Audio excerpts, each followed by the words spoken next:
Welcome back, everyone, to another episode. I'm glad you could join me because today we're talking about mold on your charcuterie. More specifically, we're talking about mold 600 or Penicillium Nalgiovense.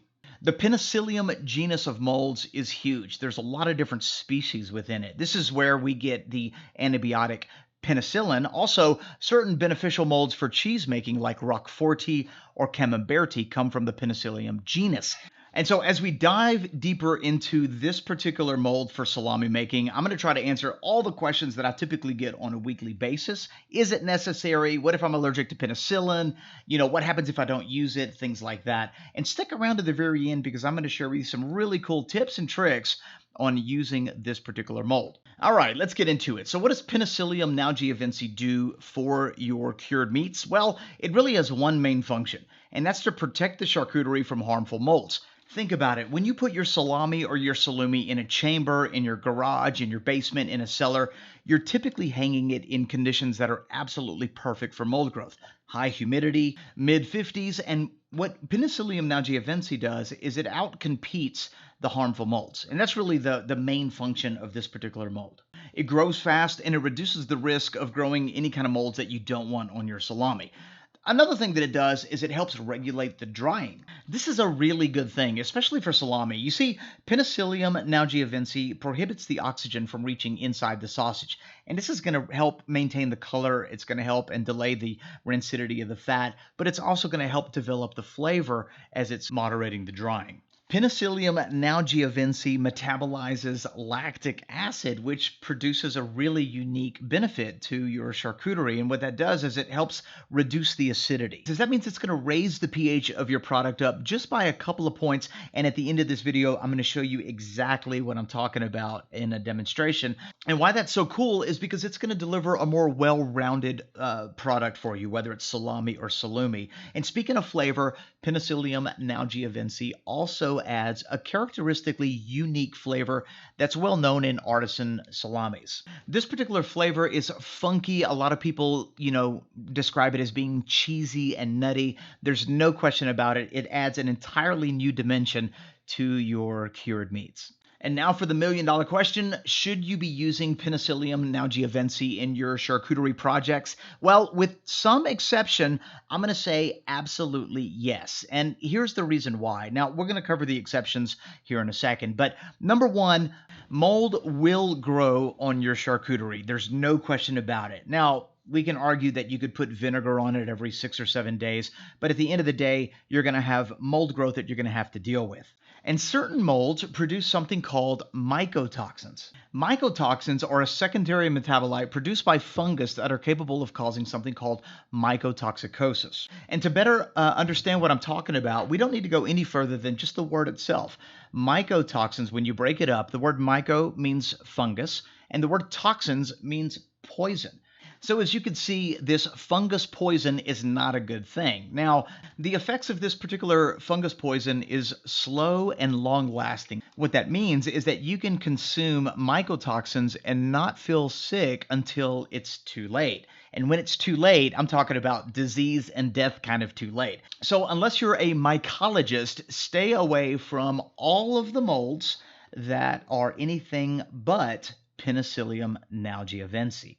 So the bottom line when it comes to mold 600 is that it really needs to be looked at as an ingredient that helps you produce a safer product. Okay, so what are the exceptions?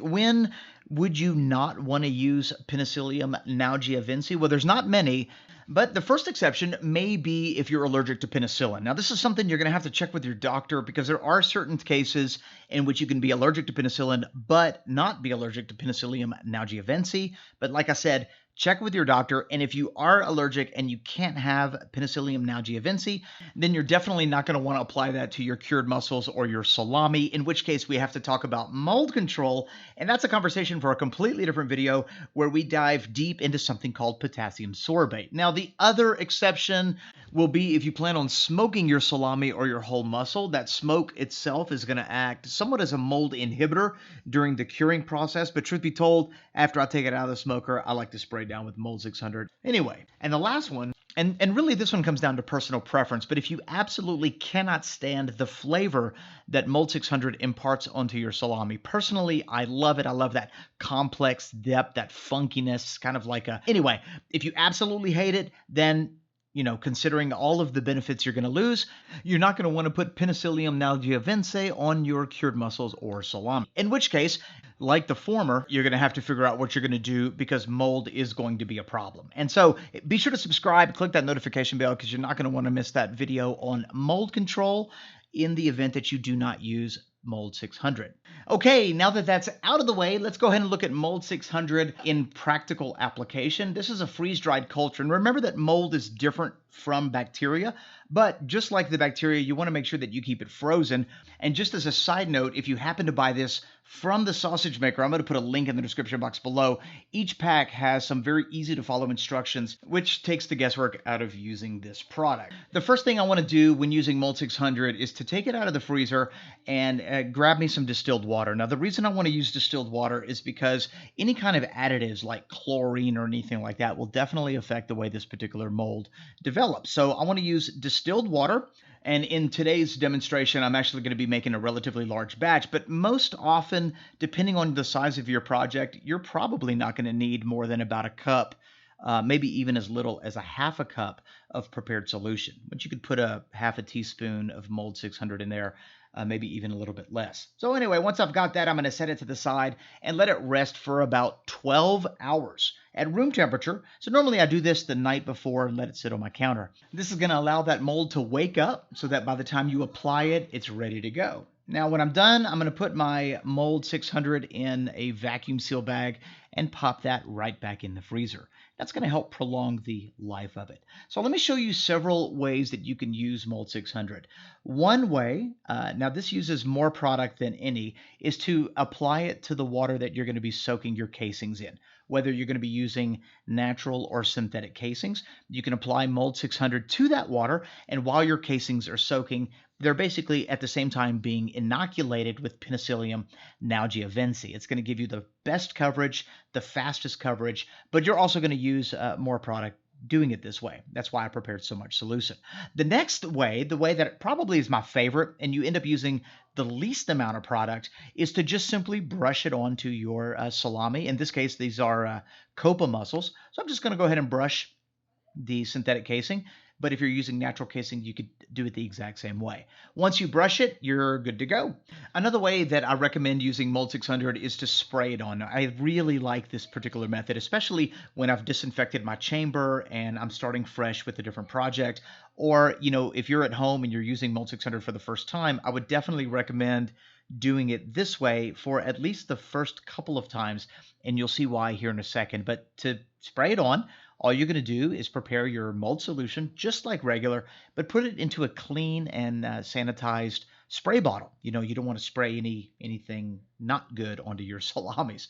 Once you have your solution in your squirt bottle, go ahead and spray down your product. Whether you're making salami, pancetta, whether you're making culatello, it doesn't really matter. Spray it down really good, and then whatever's left in your bottle, spray the entire chamber down. You can apply Mold 600 before fermentation or after fermentation. It really doesn't matter. The way I typically do it when I'm making salami is I spray my product down with Mold 600 before fermentation, and then if I'm making whole mussels, I cure it first, and then I go ahead and put it in the chamber to start drying. At that point, I'll spray it down with Mold 600. Let me show you the day-to-day process after fermentation. So these have been fermenting for about 4 days in a fermentation chamber. They're now in a drying chamber. So the conditions are roughly 55 degrees Fahrenheit, about 85% humidity. And as you can see, each day, the mold growth gets progressively thicker. If you're going to ferment at a higher temperature, the mold is going to grow a lot faster. And what this particular mold likes is really high humidity, at least 80% humidity, and I found that anything above 55 degrees on up to about 70 degrees, this particular mold really tends to flourish. I think from the day that I applied it to a full, complete mold coverage, you can see right there on the sopressata, it's now fully covered. I think it took about 12 days, 12 to 13 days total. Let me show you this quick demonstration. Do you remember earlier we talked about how Mold 600 can actually help raise the pH a little bit? Well, I'm going to show you. I did some Genoa, took the pH, it's 5.18, and then put it in my drying chamber. Several weeks later, with the addition of Mold 600, that 5.18 was raised to a 5.29. So as you can see, it helped elevate the pH a little bit, making it slightly less acidic, rounding it off. Now, this is another cool little thing that I like to do when I've got a chamber full of product. I like to sometimes rub that mold, allow it to get its spores all over the chamber. And then once I have it on my hand, what I'll do is I'll just tap down a product, and that'll be sufficient enough to actually inoculate it with mold 600. Eventually, your chamber is going to be completely full of mold 600, and you won't have to use nearly as much, which is kind of one of those really neat things. But just to give you an example, this is what that same product looked like about a week to a week and a half later. As you can see, it's covered in mold.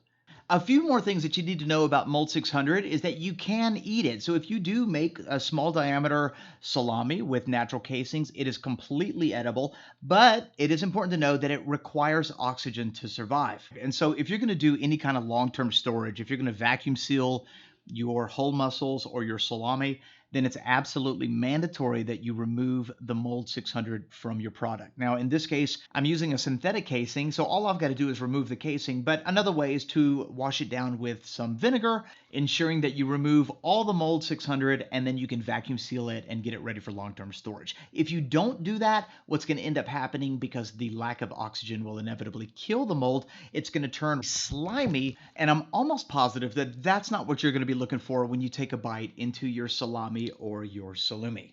So there you have it. I hope I've answered all your questions. If you happen to have one that I didn't cover, leave it in the comment section below. I look at every comment and reply to every question. If you're new to our channel, we want to say welcome. Thanks for joining us.